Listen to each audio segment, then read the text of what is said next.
Hi friends, welcome back to my channel Reena's food recipes. ഇന്ന് നമ്മുടെ ചാനലിൽ കൂടെ ചക്കപ്പഴം ചേർത്തിട്ടുള്ള ഒരു സ്നാക്കാണ് ചെയ്യുന്നത്. ചാനൽ സപ്പോർട്ട് ചെയ്യണേ വീഡിയോയുടെ താഴെ കാണുന്ന സബ്സ്ക്രൈബ് എന്നുള്ള ഓപ്ഷനിലൊന്ന് ടച്ച് ചെയ്യുക. അപ്പോൾ ഒരു ബെല്ലൈക്കൻ വരും, അതൊന്ന് ആക്ടിവേറ്റ് ചെയ്യുക. അപ്പോൾ ഓൾ എന്നുള്ള ഓപ്ഷൻ കാണും, അതുകൂടി ആക്ടിവേറ്റ് ചെയ്യുമ്പോഴാണ് ഞാനിടുന്ന വീഡിയോസിൻ്റെ നോട്ടിഫിക്കേഷൻസ് നിങ്ങൾക്ക് സമയത്ത് ലഭിക്കുന്നത്. നമുക്ക് വീഡിയോയിലോട്ട് പോകാം. കർണാടക മാംഗ്ലൂരിലൊക്കെ ചക്കപ്പഴം വെച്ച് ചെയ്യുന്ന ഒരു പ്രത്യേക റെസിപ്പിയുണ്ട്. നമ്മുടെ അട പോലെയൊക്കെ തന്നെയാണ്. അവർ കൂടുതലായിട്ടും പച്ചരി, നുറുക്ക് ഗോതമ്പ്, റവ എന്നിവയൊക്കെയാണ് ചക്കപ്പഴത്തിൻ്റെ കൂടെ ഉപയോഗിക്കുന്നത്.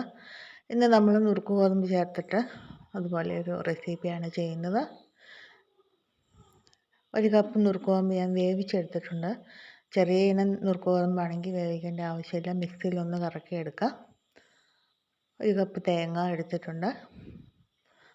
1 കപ്പ് ചക്കപ്പഴം നമുക്ക് വേവിച്ചോ പച്ചയ്ക്കോ അരച്ചെടുക്കാം. ഇനി നമുക്ക് നുറുക്ക് ഗോതമ്പും ചക്കപ്പഴവും ചേർത്ത് നന്നായിട്ടൊന്ന് അരച്ചെടുക്കാനുണ്ട്. കുറച്ച് തരിപ്പ് കിടന്നാലും കുഴപ്പമില്ല. അതിനുശേഷം നമുക്ക് അതിലോട്ട് ഏലക്കയും തേങ്ങയും ചേർത്ത് കൊടുക്കാം.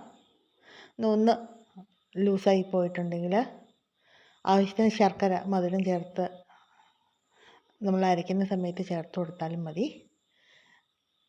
ലൂസായി പോയിട്ടുണ്ടെങ്കിൽ ഒന്ന് ടൈറ്റൻ ചെയ്യാനായിട്ട് ഗോതമ്പ് പൊടിയോ അരിപ്പൊടിയോ ചേർത്ത് ഒന്ന് മിക്സ് ചെയ്യാം. അതിനുശേഷം ഏലക്ക ചേർത്ത തേങ്ങ നമ്മൾ ചേർത്തൊന്ന് മിക്സ് ചെയ്യുകയാണ്. അതിനുശേഷം നമുക്ക് ഇലയിൽ ഒന്ന് പരത്തി 4 വശവും മടക്കിയെടുക്കാം. ഇത്